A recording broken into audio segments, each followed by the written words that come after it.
Hi everybody, Craig here. Welcome to episode 5 of my 1.5 versus 6 Age of Wonders 3 playthrough series. In this series, I'm playing against a team of 6 Emperor AI, although I do have one AI teammate on Lord difficulty. In this playthrough series, I'm playing as the Goblin Rogue, Gnulsa Nightstar. In our last episode, we brought another city into our empire, and this time, a full-fledged city that used to be our vassal, and that's the village here of Hamlet. This is now a full member of our empire as opposed to just being a vassal, and we do have a couple of other vassals that we were kind of on the fence. We were strongly considering bringing in, so the city of Lilac, which is right here. You can see a quite decent size and has some fairly decent structures, including a Heart of the Glades, which would be excellent to get the extra casting points.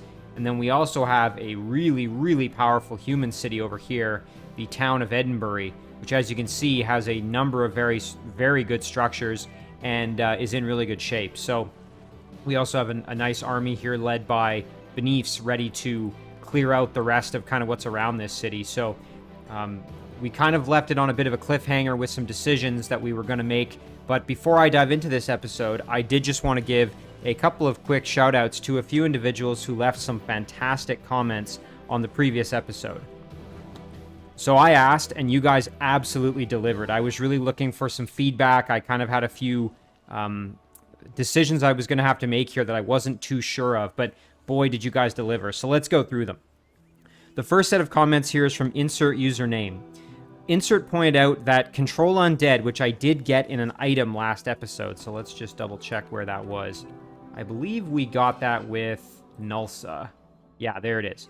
So we have Control Undead, which is basically an item that gives us the ability to attempt to mind control an undead unit. What Insert pointed out is that this ability is slightly less useful if I'm a good aligned character, which unfortunately I am, because many undead units are evil. They're dedicated to evil. However, most of the Necromancer class units, like, for example, Lost Souls, Reanimators, Bone Collectors, those are all alignment neutral, so they're not dedicated to evil. Therefore, they're still good options for me to try to convert. So I still have plenty of targets I can use it on. Insert also pointed out that Pirate Nests and Haunted Boneyards are like higher level spawning structures, therefore they don't actually spawn units until turn 30. And so that means effectively I don't have to worry about this for another, 14 turns here as we're on turn 16. So if I do want to bring this city in, I actually don't have to worry all that much about the Pirate's Nest, at least not for the immediate future. So I think that actually makes my decision a little bit easier. Insert also pointed out that I could use the Keeper of the Peace spell to alter the alignment of produced units in a city. Like, let's say I was to acquire the Archon Revenant Dwelling, which produces Archon units that are Archon Revenant units, I should say, that are going to be dedicated to evil. Well, I could use, and here I'll just go into my spell book here. Actually, no, it's not I don't think I have it yet. I'd have to look at my research. Here, if I use Spiritual Freedom, all units produced in target-friendly city and all units summoned within that city's borders gain Meditate and become dedicated to good. So I believe I could actually use this to cancel out or sort of override the innate dedicated to evilness of the undead. So great point there from Insert. Next set of comments here is from Rick Bama. Rick pointed out that if I want to have kind of a decent defending force on any of my cities, I should probably have about three tier 1 units should do the trick, with at least 1 or 2 ranged units, especially if I have a wall. Rick also pointed out that the Tiger that I got is normally a really good scout, but since I'm on an island map type and there isn't a ton of open land to traverse, it might make more sense to have that Tiger actually join an army. Right now I had that Tiger kind of moving over to the halfling city of Lilac here, but I'm still going to have to decide what to do with it. Rick also pointed out that if I really wanted to, I could consider moving my throne city from Umboku here, which is our Goblin throne city. You can see it's not in a bad spot, but it doesn't have a ton of extra structures kind of around it. I could maybe move it to like Edinburgh or something where there's a ton of extra structures, or even to the halfling city over here of Lilac, which has more in the way of structures, especially if I was to clear out this wizard tower, for example. That said, I don't know if there's really a ton of benefit to moving my throne city, and I believe Albtrom also pointed out that, or at least kind of questioned of whether there's a ton of value there. But I like that Rick's at least thinking about it. So anyway, great points there from Rick. The next set of comments here is from Ivan Engel. Ivan pointed out, and this is one of the big questions that I had at the end of last episode, and as I said, you guys absolutely delivered, so I really appreciate it. Here it is. So for this battle for this ancient ruin, I was kind of hemming and hawing over whether I should do it. What I've currently got, I've got Gnulsa, I've got my Necromancer hero Nero, and then I've got my Big Beetle with some damage done, so it's only at 49 health. I've got a very, very powerful Goblin Blight Doctor, a decently healthy Halfling Pony Rider, and then I've got this Dread Monkey at half health. So what Ivan is suggesting, and this comment was also echoed by a few others, which I'll get to shortly, but Ivan is suggesting that I switch out the Dread Monkey for this newly acquired Draconian Apprentice, and I think that's a great suggestion. So I think I'm going to do that here right now, actually. So what we'll do is we'll step the monkey away, and then we will bring the apprentice over. There we go. All right, so now we've got a fairly powerful fighting force to try out this battle, and I will get to that, but I want to cover the rest of these comments real quick. Ivan is suggesting that I may as well absorb some of these cities, and I agree with him. I think that's a good idea, especially since, as Insert pointed out, the risk of this pirate's nest isn't immediate. It's kind of going forward in the future, but I'll have enough time, hopefully, to build up a few units to guard the city, and I should also probably absorb Edinburgh while I'm at it, so I agree with Insert on that. I might as well bring those cities in while I have the gold to do so. Ivan also suggested that in terms of what to build in my throne city, the Arcane Item Forge would probably be a wise choice. I do have kind of an excess of mana. I'm actually at my mana capacity, and producing items in the Arcane Item Forge is a great way to use up extra mana that you have. And it's also going to help me in the healing department because, as I've stated before, healing is rapidly becoming a big problem for me. Ivan also suggested that I could research additional casting points and then maybe get Iron Grip to cast on my cities to improve their happiness. And I think that's a great suggestion there from Ivan. Next set of comments here is from Arch Redbeard. Redbeard pointed out that just a number of really good points here, actually. Regarding my Sorcerer Hero. So we'll jump up to my Sorcerer Hero. So Beneaths. One of the really powerful upgrades for a Sorcerer Hero is Inflict Stun, which they get at level 7. So that's one I'm going to make sure I save up for and that I have enough points for it. So great reminder there from Redbeard on that one.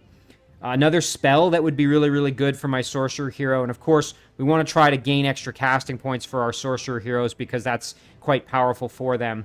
But Harmonizing Energy is a spell that can provide healing any unit up to, and it heals them for 30 health. So really, really good ability there for healing. And of course, I think it only costs 20 casting points to use. So pretty good trade-off there, especially when healing is hard to come by for me at the moment. Redbeard also pointed out that if I can pay to make peace with a city when I make contact, I should make contact and do that. But if I don't want to do that, I probably shouldn't make contact with those cities, because if I do that, then my AI teammate is going to have access to them and can start the diplomatic process. So if I make contact with these cities, I should probably invest in making peace. Otherwise, it's really not worth me making contact with them because my AI teammate will probably steal them from me. Although, as Redbeard pointed out, that's not necessarily so bad, because if the city gets taken by my AI teammate as a vassal or a full city and then gets conquered by roaming units, I could just march in and take it from them. So good thoughts and good suggestions there from Redbeard. Next comments here are from Marcus Heron. Marcus pointed out that I could actually ghoul some units as a way to improve healing. So if we jump over to Nero and our Necromancer here, remember that Nero is an Arc Lich, meaning that any units that end up in his stack at the end of a turn will become ghouled unless they're dragons, elementals, boats, or machines. And since, as a Necromancer, he does have Heal Undead, this could be a decent way to actually heal up a stack of units, although I do have to be careful, and I believe Albtrom is the one who pointed this out, but I can't remember if it was Albtrom or not. There was a comment to Marcus's comment, basically pointing out just to be aware, and I apologize if I'm misallocating who said this, but the comment basically pointed out that I need to watch out because heal undead can get you into some trouble if you end up with some cadavers. And of course, also we need to remember that undead units don't regenerate health over time. They need a healing ability to actually heal them. So just be mindful of that. But I do like what Marcus is suggesting. Marcus also pointed out that in this ancient ruin here, the troll that I'm going to be up against is weak to fire. So that's even more reason to bring in the Draconian Apprentice. The next comment here is from John Calabro. John pointed out that I should probably, as was stated earlier, I should probably get that spell, Spiritual Freedom, and start casting that on my cities, as that really does improve the units that I produce there. Meditate basically gives your unit a random buff at the start of the battle. There's about 5 or 6 different things it can get, and they're all pretty decent. Like, I think there's like +2 defense, +2 resistance, +2 extra fire damage, things like that. And so those are all quite powerful. So great point there from John. John also pointed out that one of the racial upgrades for goblins, the racial governance upgrades, actually gives me access to producing trolls if I want that later. A comment here from Lance Fair. Lance was suggesting, kind of like the others, that I should bring the apprentice into battle, which I'm definitely going to do. A comment here from Samuel Otash. Samuel pointed out that if I fight the battles in the ruins with the apprentice, I should be in good shape, and I agree. And that's what we're going to do here. Also, Samuel points something out that's actually really a good point, is that if I end up losing a bunch of units in this battle due to my own blundering or something, I could always go back to this inn and spend some gold on some units if I absolutely needed to, if I, like, decimate my army or something. So, you know, I don't want to spend my gold on that if I don't have to, but it is a good backup option. Sam also pointed out that I should research more casting points, so that's something that was echoed previously also by Ivan. So, again, I really like that idea, and I'm going to do that. And then also, Sam pointed out that I could disjunct Mass Curse if I wanted to, which is going to be a debuff I'm going to be hit by in this Ancient Ruin battle. And then finally, Albtron pointed out that the Troll has 60% Blight protection, so I need to watch out for that, as I am kind of reliant on Blight damage. Okay, let's get into the episode, but of course, a big thank you to everybody. Man, you guys came through, and I am just extremely impressed by the insight and the amazing resource that you guys are for, you know, anytime I get into these situations where I'm just not quite sure what to do, I'm always just extremely impressed by how you guys deliver. So, you know, hats off to you guys. I really appreciate it. Okay, let's put some of those suggestions into action here, and let's see how we do. So, we're going to take our main stack, and we are going to fight this Ancient Ruin battle. I'm actually quite excited for this. I think it's going to be a good battle. It's going to be tough, though. And again, Mass Curse is going to be in effect, so I think we're going to be, you know, it's going to be a tough battle for us, but I think we can do it. Now, let's start. We obviously have to watch out for the Dread Spider's webbing, because that's going to be a bit of an issue for us. One thing we could do to offset the Blight protection of the Troll, we'll just look at it quick. Actually, we'll let them do their turn first. And you know what? We will open up the combat history, the combat log here for this battle, because I think it's going to be worth looking at. So, the Troll, we have to remember the Troll has regrowth, so if we're going to hit the Troll, we got to kind of do it all at once. In addition, there's that 60% Blight protection, but that 40% fire weakness, and that's going to be, I think, our ticket to really laying the hurt on this Troll. So, okay. Now we have to watch out, of course, because the Troll is going to be able to dish out some massive punishment in melee. 17 damage for a strike there, so we really don't want to play that game if we can avoid it. So now, maybe what we do is we throw a weaken on the Troll. That actually might be our best choice here. So let's move over like this. We'll do the weaken, and then we're going to just start blasting this Troll with all kinds of damage. Okay, so we're going to, let's see. That's pretty decent. So we're going to use this attack. Step up. Oh, that's pretty good. Nice. That's actually some pretty major damage there, as you can see. All right, so Nero. Nero's going to be able to do some as well. It'd be better to get a little closer, but I think we'll be all right if we just hit him here. Okay, nice. Now, our apprentice The question is, do we want to step up? Ooh, yeah, that's pretty good. And then we could probably get the finish with our... Oh, yeah, with our Big Beetle, no problem. Or our... Yeah, our Big Beetle can get the finish. So let's do that. The only problem is then our Big Beetle is going to be at risk of getting flanked by the Warg here, so... Let's see, what kind of damage do we do there? Actually pretty good with our Apprentice. You know what? Maybe what we do... Let's see, 25. How much do we do here? We're going to do a minimum of 21. And if it hits us back, we're basically guaranteed to lose the Big Beetle in follow-up attacks. Although, I guess not necessarily. We could bring the Pony Rider in to kind of guard the flank. I just don't know if that's worth the risk. You know what we'll do? We'll step up like this. We'll hit him like that. Charge in and get the kill. Oh, very nice. And then what we'll do is we'll park our Pony Rider kind of here to offer a bit of protection to our... Oh, yeah, we're fine. So we'll put the Pony Rider like this. There we go. Okay, and that's going to end our turn. So the big threat is gone, but we still have some units to watch out for. Ooh, and that's what we didn't want to happen. Okay. Thankfully, we survived. So now let's see. Oh, you know what? We can. Okay, I wasn't sure if we could charm a unit.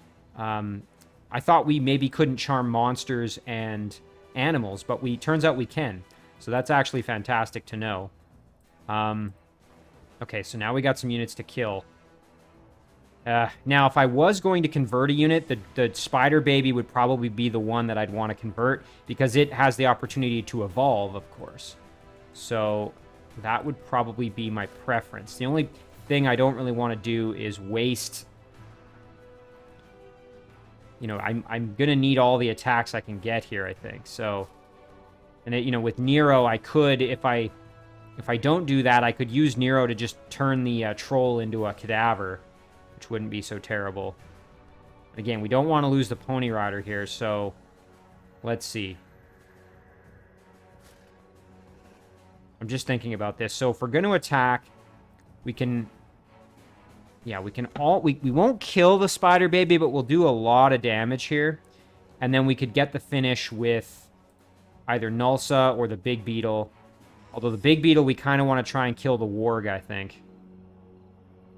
Yeah, so you know what? Let's... Oh, this is a literal coin flip here, but let's see if maybe we can do it.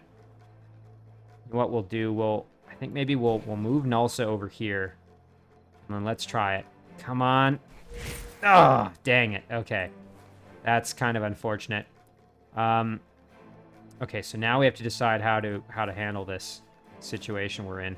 So we can probably hurt this Warg quite a bit here.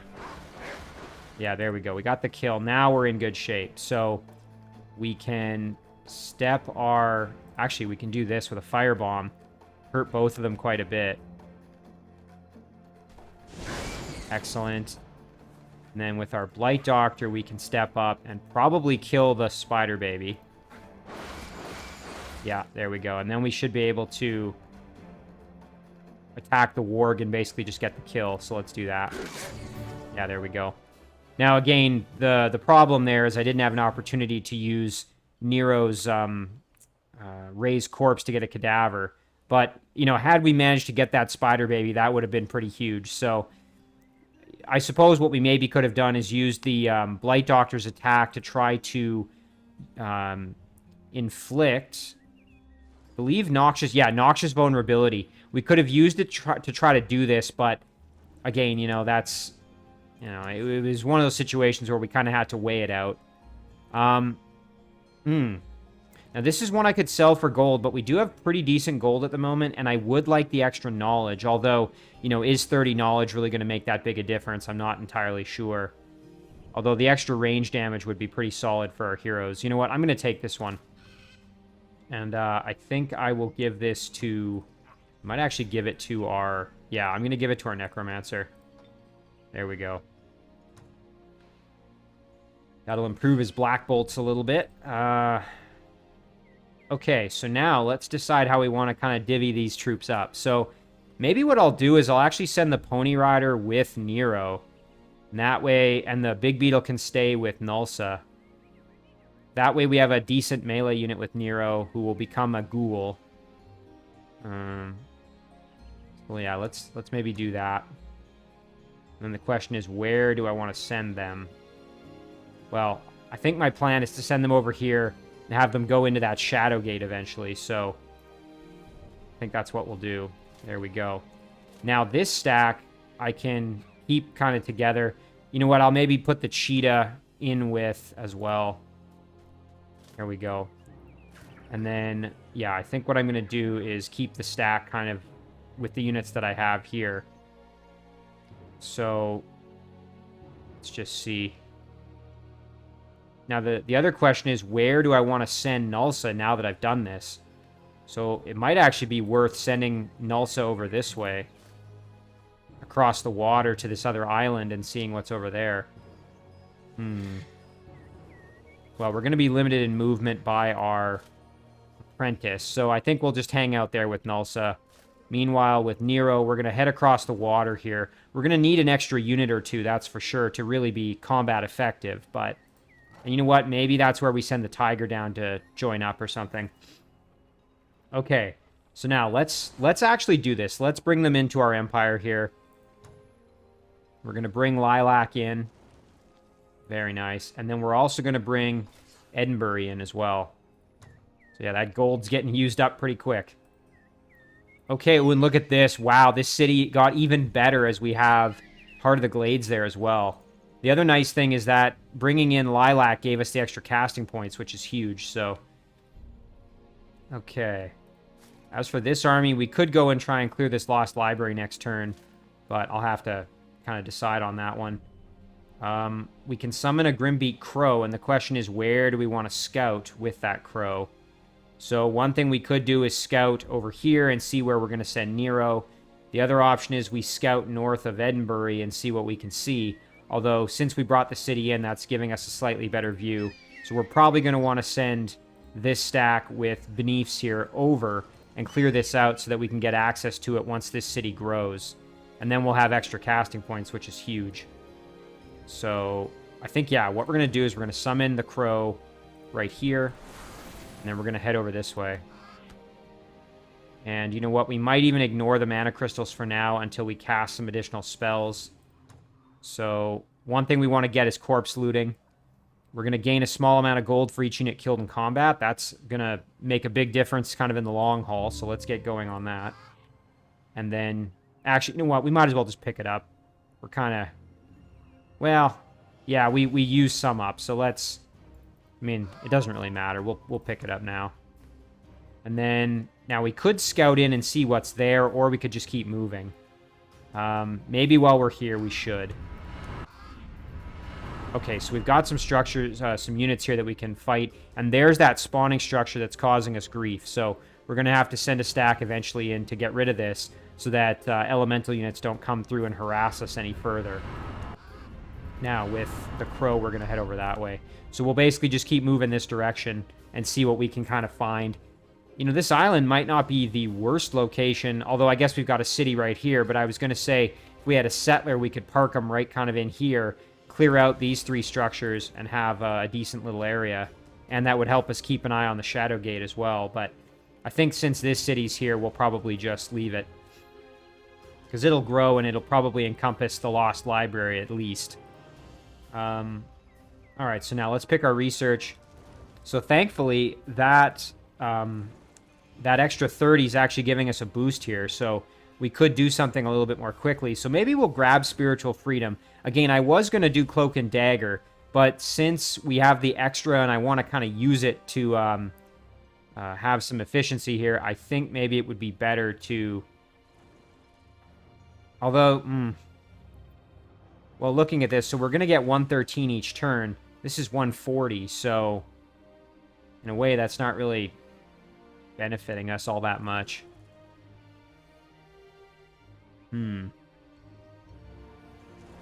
Yeah, I guess, well, it is in the way that it'll make it... Yeah, we'll get it in one turn, I suppose. I was thinking we were only getting 103 income, and I was like, why is it showing that? Okay, never mind. I just was being silly. So yeah, we want to make use of it since we have the extra. So I think we'll do Spiritual Freedom, and then we also want to do Iron Grip as well. But researching the spell will make your leader and heroes dedicated to good, which is totally fine as we are good, so not a problem there. Although I suppose we could do Iron Grip. But yeah, I think let's do Spiritual Freedom right now. There we go. Over to Mboku. So again, we have decent amount of gold here still. But yeah, the Arcane Item Forge is just calling my name. I think that's... yeah, I think that's going to be the choice here. And again, the reasoning here is that this is going to give me access to producing healing items, basically. We also got to... Eventually, we're going to need a planar gate, but that's for later. So, yeah, we'll do the Arcane Item Forge, and then we'll probably go back and try and finish up the public baths and the temple and all that other good stuff. But for now, let's do the Item Forge and make maybe an item or two. Over to Lilac. Now, again, we have to watch because we're going to use up our gold really quickly. So Lilac, perhaps we want to... Actually, it would be great to build a temple, and then we can make Brew Brothers. So that's probably what I would like to do there. Yeah, I think that's going to be the good choice for me. So let's do the temple. Again, that'll give us access to Brew Brothers and the healing that they'll provide. So we'll do that. And then Edinburgh over here. Again, we want to start developing it. We'll do a Builder's Hall, just kind of improve the production capability. And again, that's eating up our gold. So let's see if maybe we can gain some additional funds here with some exploration. Okay, we're going to stay in the water just for the protection. Ooh, yeah, there's some treasure. Excellent. So next turn we can grab that. This crow was heading over this way, and it looked like it might be a dead end, but let's kind of see. Okay, it isn't, thank goodness. So we'll keep moving. Ooh, and there's a haunted boneyard there, which is pretty scary. Looks like another city or dwelling up here, so we might want to see if we can make contact. I think we'll just leave our scoundrel here for now. Again, a single unit isn't going to be much for defense, but maybe I'll produce another unit there eventually. Or in the near future, I should say. And that's going to do it for our turn. Alright, so Larissa is moving now. Looks like Larissa has made contact with some cities. You know, I should probably ask this city to make contact with me when they want to talk. I might be able to steal some cities away from her, actually, if she makes contact, so...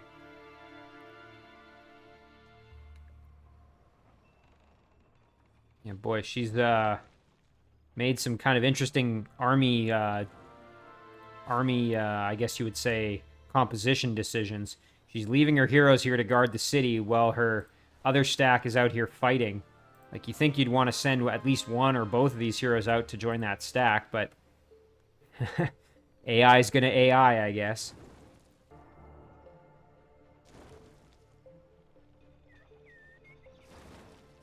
So yeah, we need to gain some additional units here, that's for sure. So hopefully I can start landing a few charms, and also I might start producing some units, especially once I have access to Spiritual Freedom, and the units are going to gain Meditate, which is going to help them out a lot.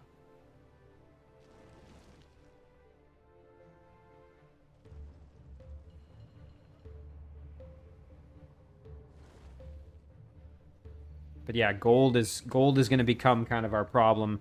We need to really improve our gold income. But again, we have corpse looting coming to assist us in that regard a little bit.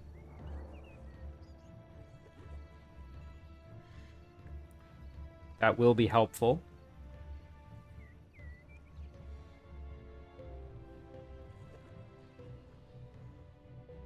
Just kind of looking around. We still haven't encountered any of our opponents yet. This is our kind of furthest north vassal here. Okay, lots of things happened. We've had a joint offer from Himsa Sil. I'm going to decline that. Beltheme would like to join us. Where's that? Oh, that is this northern one. We're going to hold off on that because I don't have anything here to defend it. We have an alliance proposal from Skorold. Let's go take a look. Absolutely, I would like them to become my vassal. For sure. Perfect. There we go. We have another vassal over kind of this time to the on the eastern side of the map. We had another one out here, if I remember. Yeah, this high elf outpost. So we're doing well in terms of vassals out on this side. Now, let's see. We have planetary alignment completes the current research for all. Oh, that's too bad, because the current research for me was one that was just a single turn, so that's kind of unfortunate. I guess that happens... Or maybe that happens next turn. I'm not exactly sure if that means that the one that just happened, or if it's the next one, but... we have spiritual freedom now researched, and we've become the prime good, so we are the first to achieve a pure good alignment. We get a group of good units. That's actually going to help us out a lot. And look at this, we got a nymph. That's really good because the nymph has seduce and befriend animal, so we might be able to use the nymph to actually kind of improve our army size, I guess you would say. And these wyverns are great because they're going to be able to...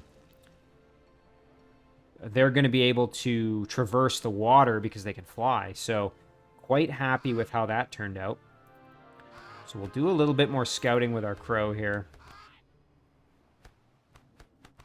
Again, we want to see if there's any land kind of around here. Where's the nearest? Ooh, and there's a lost soul. So, we'll have to kind of watch out. Oh, and look at this. We've got additional roaming units as well. So, yeah. We're going to have to keep that in mind. What we'll probably do here... I believe the wyvern might actually become undead. Oh, and never mind. It's a dragon. I was going to say it's a monster, but it's a dragon here. So as a dragon, it will not become undead. So I might actually add one in to the stack here. There you can see that we've got ghouls. We had an adventurer that was produced in the city. I think we're going to leave the adventurer perhaps behind to at least have somebody on the city. So we will send this unit off to the water, and then they're going to head into the Shadow Realm. Meanwhile, in this stack... Ooh, again, this nymph is going to be extremely useful for me. Befriend animal and seduce, that's going to be huge. So, the tiger... I guess we should probably at least have one unit on the city. In this case, because the city doesn't have a wall, it's a little bit more beneficial to have a unit there, because we can do that kite strategy and hopefully extend a battle for 5 turns if need be. But the big question here is, what do I do with Gnulsa? You know, again, I think eventually I want to get Gnulsa kind of to the north up here. It'd be great to eventually clear this out with a stack so that my city isn't threatened. Yeah, I don't think it makes a ton of sense to kind of backtrack and go over here. But maybe what we do instead is, as I said, we kind of send Gnulsa over here. Let's do this first. So we'll use Beneath's army and see what we can kind of get up to. So I am tempted to do this battle in the Lost Library, but I'm a little bit concerned that this Lost Library is actually going to be a little bit too tough for us. So, I don't know. I mean, again, we've got 2 pretty decent cavalry units. We do have some healing from the priest. But we don't really have... I mean, Beneath's, I guess, does have regrowth, so that might help us. You know what? Let's at least go take a look. Oh, yeah, we can handle this. Reanimators and an apprentice. I mean, again, we have to be careful, but I think we'll be all right. The big thing we have to watch out for is the reanimators can, if any of our units go down, they're going to do a raised corpse, most likely.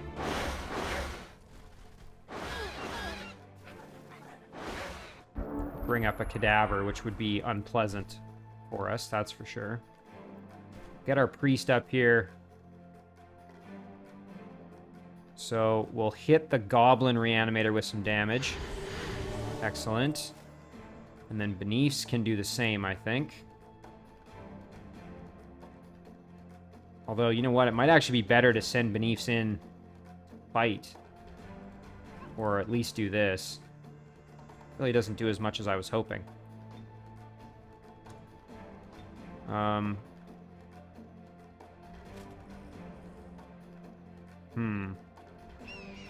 Oh, you know what we can do is this.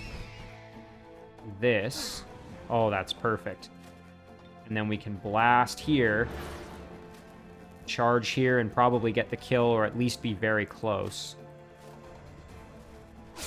Excellent. Move our Marauder up. So now we've got the Reanimator and the other Reanimator. Nice, and we got 3 Luckies in a row, followed by 2 more Luckies. That's incredible. Wow. Can't even believe that. Blast the Tigrans for some damage. Denise can step over and do the exact same. Fantastic. And then our Eagle Rider can step on over here, flank these Orc Reanimators, followed by the Warg doing the same. Excellent. The Warg Rider, I should say. Okay. Oh, and nice. We got Quick Dash. That's exactly... I mean, again, I couldn't have asked for a better spell. So, in this case, Quick Dash restores 15 health and 50% of the movement points of a target-friendly unit. This spell has actually been mentioned in the comments as a great way to have some healing as a rogue. So, I'm super happy that I got that. And hey, a little bit of extra knowledge. Boy, I'm glad I did that. Now, we do have a cave entrance here. And I don't think we've really explored... Well, actually, you know, that's not that far away from this guy. So maybe we kind of see... We can figure out maybe where that's going to come... Where it's going to come out. Let's go back up to the surface. So it's right here. Let's jump underground again and see. Oops, that's the Shadow Realm. So it's like right here, basically. So we know it's going to bring us out down here. So let's maybe go see what this is if we can while we're in the air. Yeah, there it is. So there's the cave entrance. Lots of stuff down here to clear out. So this might be a decent place for us to head, actually. Ooh, and we got some treasure up here. Let's grab that. Ooh, look at that. Fantastic. We really needed that, too, because, again, we're running low on gold at the moment. Alright, so let's see. Got that adventure done. Just tell him to guard the city for now. I need to decide, what do I do with these units? That's the other question. You know, we're almost at a point where maybe we have enough to kind of create another stack of units. Maybe what I'll do is I'll actually send the Wyvern as well with Nero. That way he's got actually a fairly decent set of units there. And again, these gold wyverns are dedicated to good, and as dragons, they're immune to becoming ghouls, so I think that's actually a fairly decent combination for them. And then the nymph, I can probably kind of just tag along with Gnulsa, maybe. Again, the benefit here of the half-breed is that it does have tunneling if I want to go underground. Although I suppose the big beetle also has tunneling, so I don't really need the half-breed now that I think about it. Sort of forgot about that, actually. So maybe we'll send the half-breed. You know, it might not be so bad to send the half-breed over to join this stack. And the reason I say that is because if this stack ends up going underground, so we'll do that. And then what we'll do is we'll move the nymph in with Gnulsa. And then we're going to... I think we'll maybe head up this way and we'll cross kind of over here. We'll go by the inn over there. Okay. As for a research choice here, now we've got... Ooh, we can do Cloak and Dagger in a single turn. And we can also do Scout Training as well. Well, one or the other. I think I'll do Cloak and Dagger. There we go. Now we got those extra casting points. That's huge. We could do Produce Bard or Safeguard.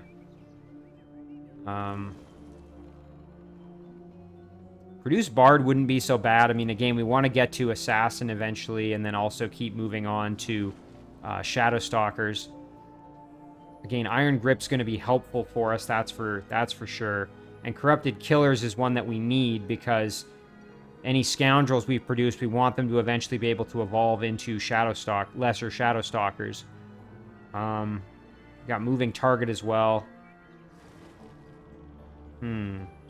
Decisions. Again, it would be nice to use the extra knowledge income here. I think we'll do Corrupted Killers. even though it's kind of wasting this, but we'll do Corrupted Killers, get that done. And then we'll maybe do Iron Grip after that. Yeah, I think that's the game plan. Okay, Hamlet. Do we want to spend a ton of effort upgrading the city? I think eventually it would be good because it's going to have some decent structures. So let's maybe do a Builder's Hall just to improve production. Now, with this army, what do we want to do? I mean, again, it'd be nice to backtrack and clear this out. The Heart of the Glades for the casting points. And then maybe head underground afterwards. Of course, we've got this... we've got this Pirate's Nest over here that's going to need to be dealt with as well. So I think we'll come back this way and head over there. And that's going to do it for our turn.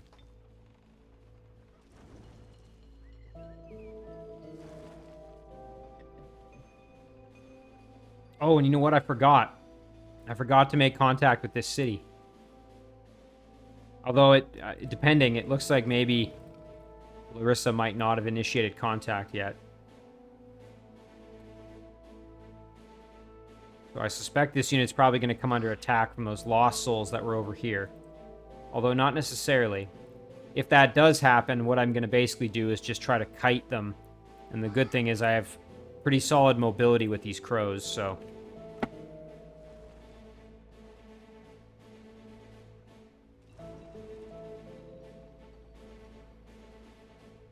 Thankfully, the extra casting points are really going to come in handy here as we're trying to, you know, cast some of these strategic spells and also to summon some additional Grimbeak Crows to serve as more scouts, basically.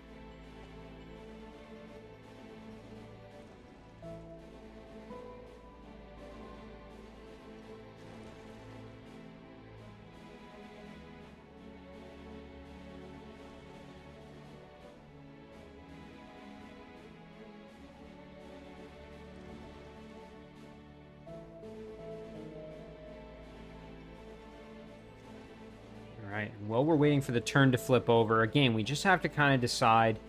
So, like I said, I'm sending Beneaths over to deal with this army. We want to clear out this structure, and that way when the city grows, we'll have access to the extra casting points. That's going to make a big difference. And who knows, we might find some other things up here worth exploring. But I also think it's eventually worth heading underground. And that's where maybe if we can get this little half-breed over there to do some tunneling, that might also be worth. And then with Gnulsa, I mean, I guess the other option with Gnulsa is we send Gnulsa over here. I think it's just going to take too long for her to get all the way over here and go underground. We also have an entrance, an underground entrance, I believe, down here. Yeah, right here, if I'm remembering correctly. There it is. You can see the up-down arrow. All right, let's see what happened here. Lots of things have happened. Oh, boy. Okay, so we are now pure good. We produced a Builder's Hall in Edinburgh. That's good. Lilac, we have the Temple, which means we can start producing Brew Brothers if we wanted. Oh, and perfect. Look at that. We have 90 production. And they cost 90 to make, so let's make one. That's fantastic. We've got a proposal from Beb Jun here. Open borders and a peace treaty. Absolutely. And let me know when you're ready to talk. Okay, Skulth Zad can discuss alliance proposal. 213 gold, they want to become our vassal. That would be excellent. We've also had one from the giant dwelling here. Oh my goodness, it's going to cost me almost 600 gold for them to become my vassal. I would like to do it, I just don't have the money right now. So, I think what we'll do is we'll go back to that. Where is it now? Right here. We'll accept this one. Fantastic. Now we have a nice vassal underground. Edinburgh's grown into a city. That's fantastic. Look at that. We're now even closer to the Heart of the Glades, so even more incentive for me to send Beneaths over to deal with it. Yeah. A little bit frustrating. It's going to take us a few turns to get there, but I think it'll be worth it. Corpse looting is ready to go, so let's cast that.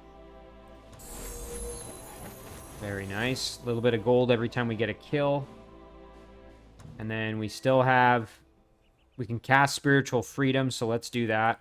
We'll at least throw this on one of our cities. Join offers from a bunch of our vassals. We're going to ignore that for now. And then Edinburgh's produced the Builder's Hall. And again, we are very low on gold at the moment, so we're going to have to hold off on anything fancy unless we're able to locate some extra treasure here.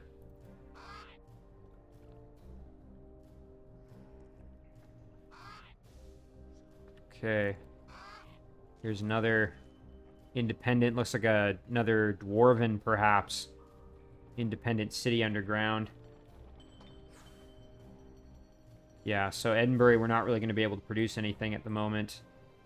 Now, with this unit, let's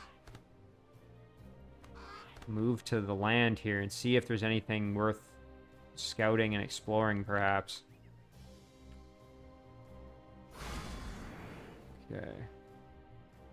So yeah, we're going to probably come under attack from those roaming units, but I think we'll be able to run away. The only thing that's a little worrying is the wyvern. Let's do... I think we have one more underground. Yeah, we have this one. So this crow... Ooh, and there's some treasure over there, so we'll head over and try to grab that. Oh, and look at this. Okay, we've got some Archon Revenants here. We are going to happily make peace with them. Excellent. And then next turn we can grab that treasure. And you know what? Let me know when you're ready to talk. That would be fantastic. Okay. So, yeah, regarding production, I think this turn we're just going to do merchandise in most of our cities just because of our lack of income at the moment. Kind of a limiting factor. So there we are. And our units are getting healed up nicely thanks to Heal Undead, which is great. Okay, meanwhile, with Gnulsa's stack here, gotta decide what to do. So, yeah, if we head over here, I mean, we've got lots we can fight. You can fight for this gold mine here. We've got some other structures, I'm guessing, hiding in here. And other things we can probably clear out. Not to mention a pathway underground as well. So, I think that's going to be a good spot for Gnulsa to go. Unfortunately, I just don't think we're strong enough at the moment to fight for this wizard tower. Or to try and maybe clear out this pirate's nest, which is going to be annoying because that pirate's nest is going to give us trouble. But, yeah, that's going to do it for Gnulsa. Tiger, I think we'll just leave there for now. Meanwhile, this little guy, again, I'm going to send over here to try to assist. Alright, that's going to do it for our turn, so we're going to end it right there.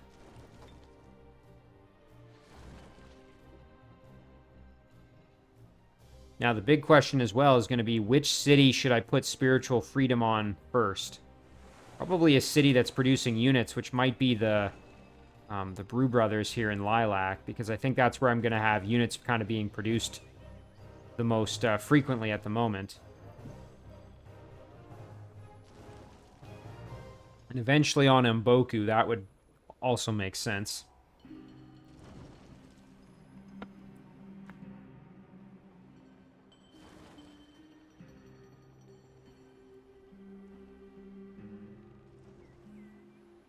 Now, should I maybe try this Lost Library with Nero? I mean, again, these units aren't leveled up at all. I think that would be a fairly substantial risk were I to do that. Although I suppose there's no harm in at least checking what's inside while we're going to move through there.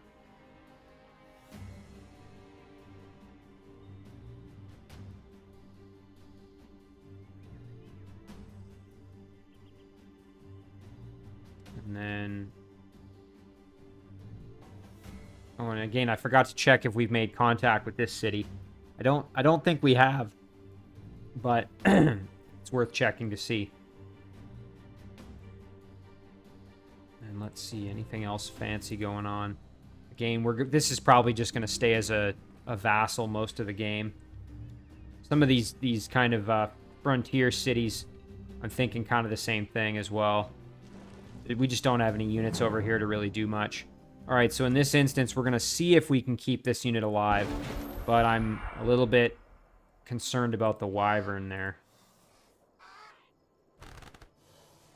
We'll move a little bit closer to him here. And then, yeah, I think the wyvern's kind of going to screw us over here a little bit.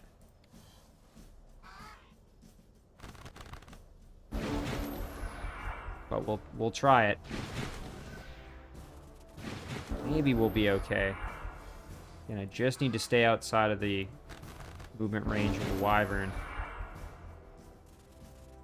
Oh, I forgot about Pounce. Dang it. That was me just being completely silly. Yeah, I totally forgot about Pounce. Dang it.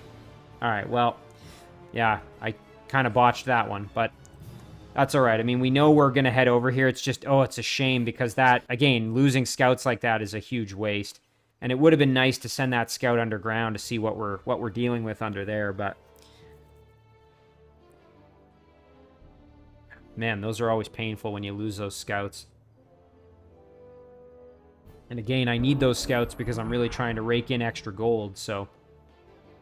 Okay. Lots of things have happened here. We completed Master Smith because we produced the arcane item Forge first. What kind of item did we get?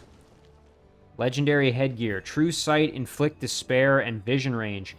You know, this one would be pretty good to give to... You know, I wouldn't mind giving this to Gnulsa, and the reason is because then that would improve the odds of our charm working, because it would lower spirit protection. So that's actually huge. Yeah, we're going to do that. That'd also be decent for my Necromancer eventually, but I think we'll give it to Gnulsa for now. That's actually a really good item. I'm glad I got that. We also completed Eternal City. And it's funny because it's actually not in our throne city here. So that's actually hilarious. The first to own a metropolis, and that is the halfling metropolis of Lilac. So I'm glad I brought it into the Empire here. So yeah, now we're doing all right. But of course that gold's going to get used up fast. Like for example, if we do want to make this vassal here, we're going to need 600 gold basically. So that's not going to be happening in the immediate future for us.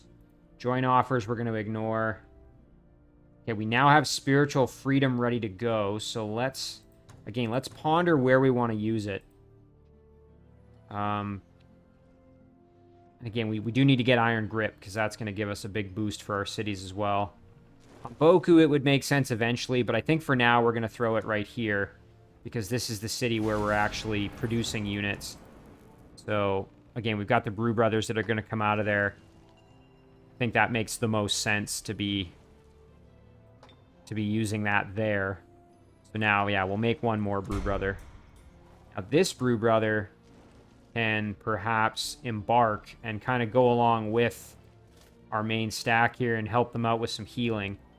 So let's do that. Now this is a risk because when you send a unit by itself, there's always the chance it's going to get attacked. But okay. That takes care of that more or less. I think what we'll do is we'll summon another crow and then we'll do another spiritual freedom. So let's summon another crow.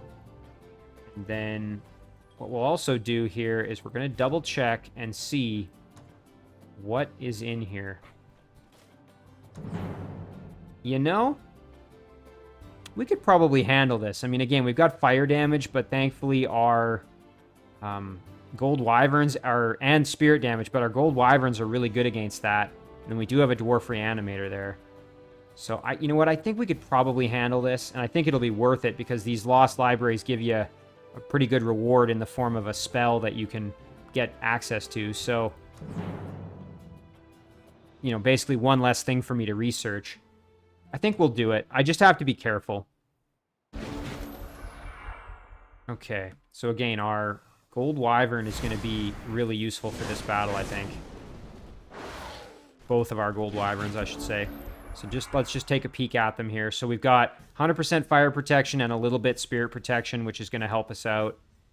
So again, totally immune to fire damage. That's going to really come into play here, I think. Now, we want to get rid of this reanimator. That is for sure. Boy, you know, I'm almost tempted to kind of force them to come and fight me around the corner, maybe. So kind of just pull back a little bit like this. And maybe do sort of the same over on this side. Kind of force them to attack me. Let's see what they do. Okay, there we go. Sort of drawing them out. Got them in a better position now to attack. We've kind of split them up a little bit too, which is nice. Okay, so with Nero, who do we want to inflict some punishment on here?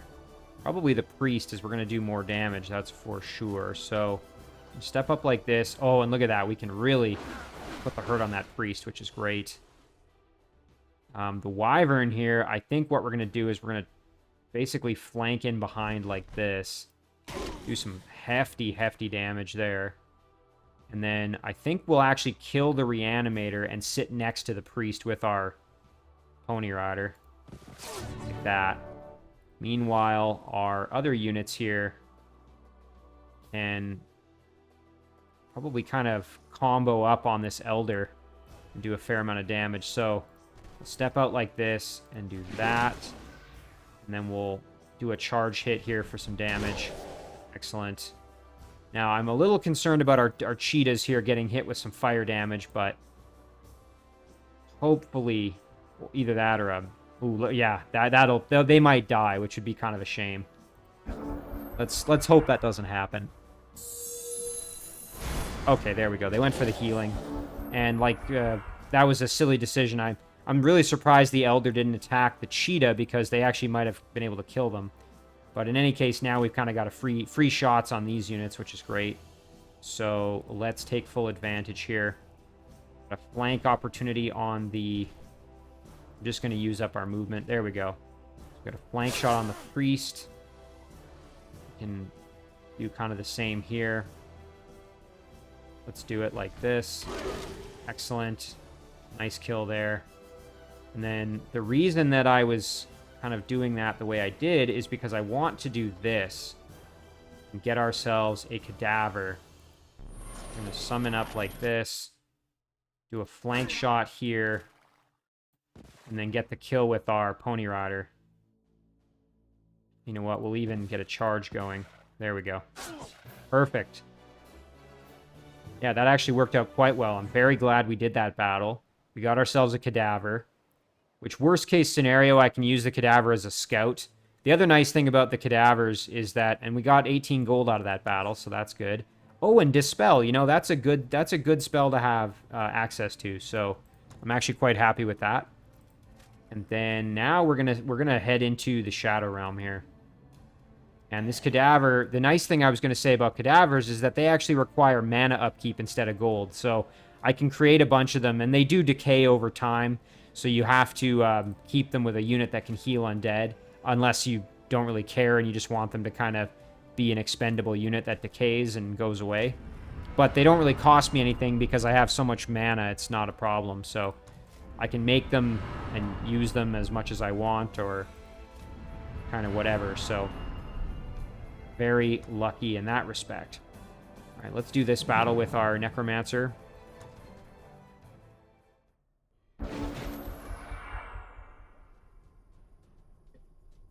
So again, the main reason I was sending my undead stack into the Shadow Realm is because the undead units don't suffer the same penalty that living units do when they're in the Shadow Realm. Draconians, important to note here though, Draconians and... it's Draconians and Shadow Elves don't suffer a penalty when they're in the Shadow Realm.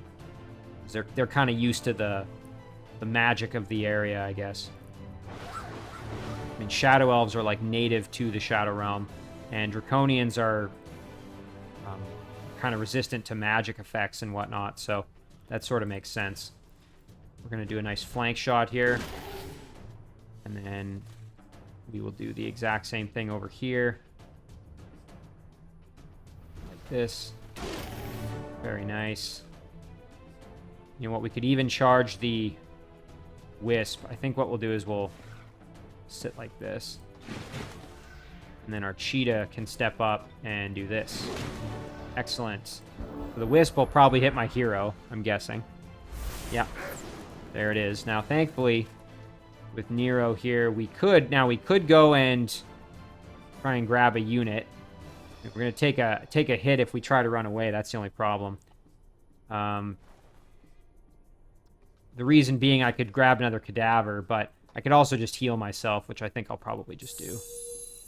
And then I'll do a flank charge around here behind. There's one. See, already leveled up. This one hasn't leveled up, so let's remedy that here. Perfect. Yeah, this is working out quite well for me, actually. Another 12 gold there. That's adding up pretty fast when you think. That's between those two battles, I believe that's 30 gold. So that actually makes a very big difference. Okay, and very good here. We had a level up with Nero. So we're going to grab Lesser Reanimate Undead. That's going to allow him to reanimate Tier 1 and Tier 2 undead units that go down. And that's huge. That's a big, big game changer. So we'll grab that. Okay, and then, we can go and grab this structure, which would be excellent, as that's going to give us some increased vision range, so we'll do that. There we go, we'll group ourselves up. So, very happy to have Nero in the Shadow Realm. That's kind of, I couldn't really have asked for a better situation for him, actually. Of all the units that I have, he's probably the most, he's the most suited to this task, so worked out very well. All right, back up to the surface. Again, we have that cadaver who can't move just yet. And everyone else has more or less kind of done their thing. Beneath's over here. We've got another little bit until we're able to get there, which is a bit of a shame. Oh, an Ancient Ruin. We can go clear that out, that's for sure. All right, we have the Arcane Item Forge, so it's probably going to be a good idea to at least make ourselves an item. So let's make perhaps a healing item here. We'll make... Let's see. I'm just trying to pick a good... here we go. We'll call it a healing potion. And we will make this probably just standard healing, I think. There we go. So now we will start forging that. And then once that's complete, we'll send it off probably to Gnulsa. Although, again, Beneath's could maybe benefit. Oh, I guess Beneath's has the priest, so we don't really need it. So yeah, I think we'll send it to Gnulsa, even though we are going to have the Brew Brother joining in potentially. It's just nice to have that extra healing item. And then I think we'll start developing our capital a little bit more. So here's what we'll do. We'll grab this and then hop in the water. Again, we want this little half-breed to move over and join in with the stack up here, so that if we do want to go underground, we have some tunneling capability. Now, as for research, we have quite a bit, so we can do something in one shot. So maybe Cloak and Dagger. We have irregular training. All irregulars undergo special training, causing newly produced irregular units to gain an additional rank. That's pretty nice, actually. Cunning Escape. Combat spell. Shrouds target friendly unit in shadows to conceal it from enemy units, allowing the unit to instantly leave combat. Only used by the attacking player. In this case, I think we're going to grab the extra casting points and then grab Iron Grip. I think will be the play here. Yeah, let's do that. We'll grab the casting points, and then we're going to start working on Iron Grip.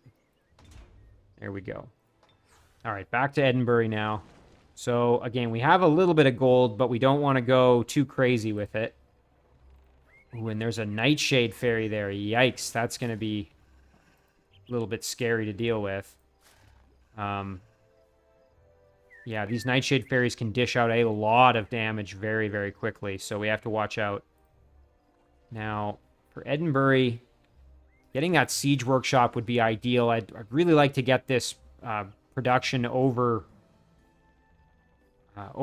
get it up to 100, because once it's at 100, then things happen a little easier. certain structures, you can build them in, like the barracks in 1 turn, for example. That said, an observatory wouldn't be so bad, as that's going to expand our city domain here and get this part of the glades into the domain faster. So you know what? Let's do that. We'll do the observatory to bring that in. That way we'll have the extra casting points from that. So that makes a big difference for us. Okay, we've made contact here with this little city. And you know what? We need the money. I was going to say we need a little bit more money to be able to make peace with them. So when we trespass, they're going to get mad. But I think if we pick up the gold, then we can still make them our friend. Yeah, there we go. So we'll spend the gold on that. So now that's going to start working towards them becoming our vassal as well. All right, and this one, we can grab this treasure here. I suppose I could have done that instead. That would have maybe been smarter. I didn't have to trespass that way, but oh well. And then we'll head up the river here, I guess. See what we find. We've actually done a pretty decent job of scouting in the underground, at least kind of on this sort of eastern side of the map. And that's going to do it for our turn. So let's flip the turn over, and then I think we'll probably call it an episode shortly after that. But we'll at least flip the turn over and see what sort of happens here.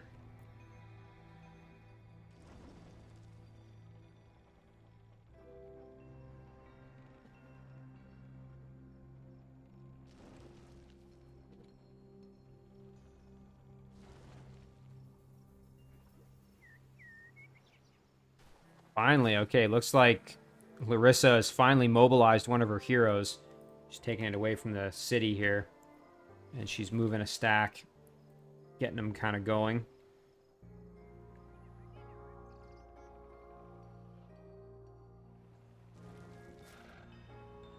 Larissa also has a necromancer hero. And does have a cadaver there, as you can see.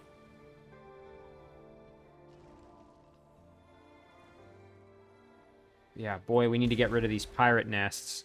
We've only got 10 more turns before they start really causing us some problems, so it would be great to deal with that.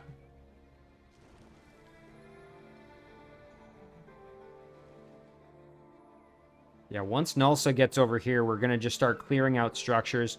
We might even then produce a settler and send a settler over here, unless we find some cities or something, but we might try and make a city on this little island over here. Again, we haven't actually produced a settler yet, so our first settler should be cheaper for us. So I think that would be a decent idea. If we, again, we're not just gonna put it the first place we find, but we'll see if we can find a half decent spot, and then we'll establish a city if we can.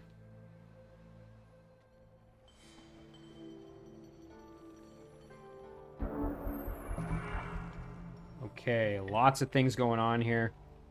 And we've still got that alliance proposal from the... Ooh, and a tribute from Himsa Sil. A small army or some mana. I will take the small army. Okay, and it's a single Naga Guardian, which... I mean, I'm not going to complain. It's not terrible. Nice. Okay, Beneath's mount has hatched. Now has a red raptor. That's great. Fire protection and inflict bleeding wounds. That's pretty good. Let's see anything else. Join offers. We're going to ignore. The alliance proposal we might be able to do something about. We've had a quest here from Himsa Sil. They want... Ooh, and there's really good rewards here. Nega Matriarch, Nega Guardian. This is a hard quest, though. Smash the city. This city needs to be smashed. Raise it. Our reasons will stay our own. Rest assured this would serve the interest of all.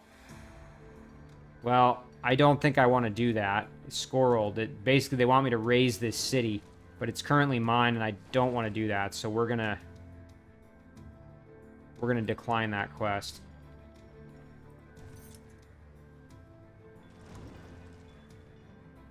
Now, with this unit, I think what we'll do is we'll basically just start kind of bringing this unit down to join up with the bulk of my forces.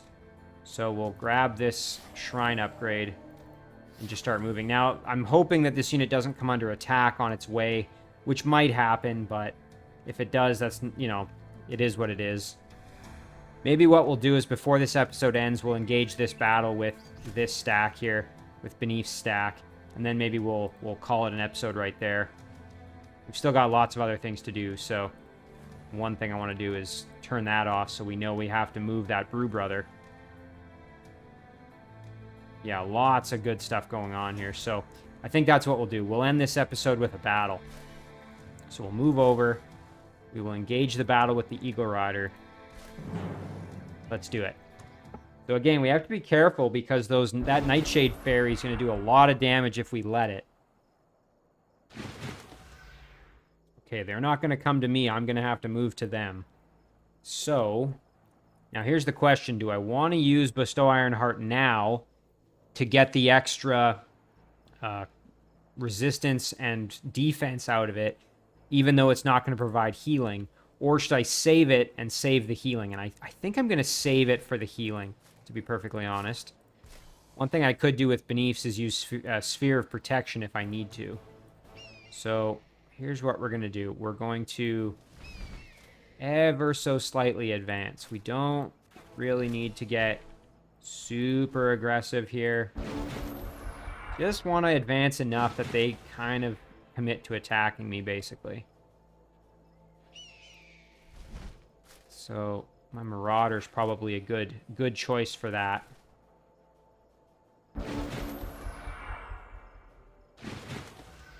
Nope, still not quite enticed enough. Let's see, can we... Yeah, our Priest can at least do something here. There we go. And then we'll perk our Marauder there. Keep Beneaths kind of in reserve like this. Alright, let's see what happens here. Yeah, going after the Priest, not entirely surprised by that. Marauder taking some punishment. Okay, ooh, you know what? Beneaths can come in and almost get the kill outright here. Let's do that. This would be quite a lot of damage for us. Oh, not quite the kill. That's a bit of a shame. I was really hoping for the kill. You know what? What we'll do is we'll move our Marauder down to get the finish. And I think what we'll do is... Again, it would be great to tie up the Nightshade Fairy and try to get a kill outright on the Nightshade Fairy, if possible. Yeah, this Warg not dying is really annoying because it's going to complicate things for me a little bit.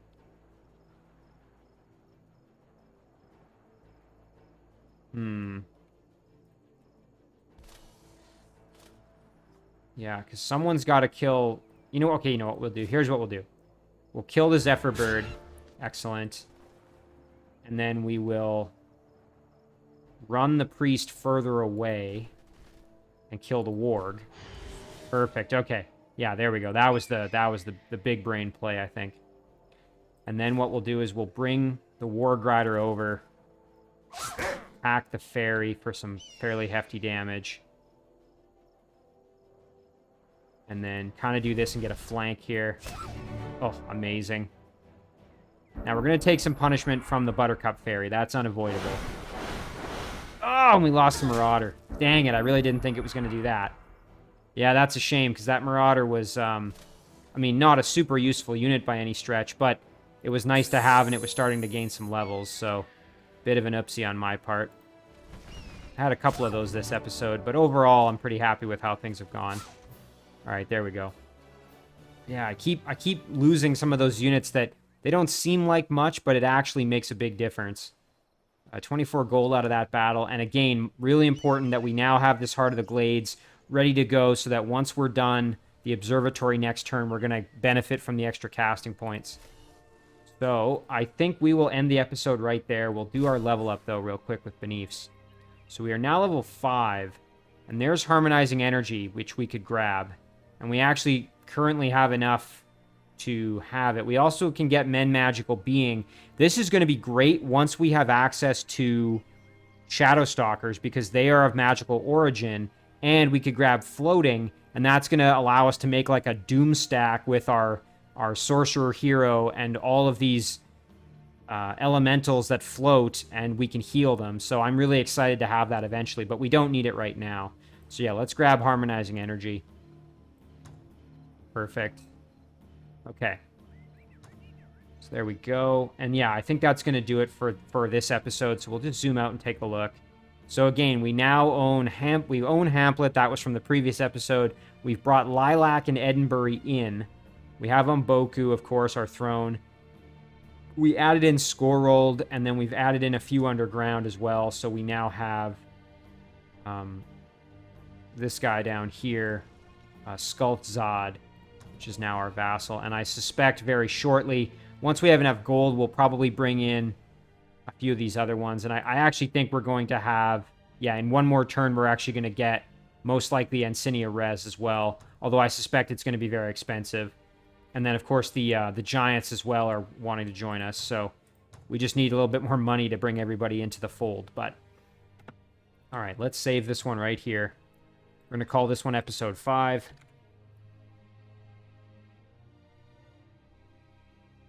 And as always, guys, thank you very much for watching. I really do appreciate it. And I will see you in the next one.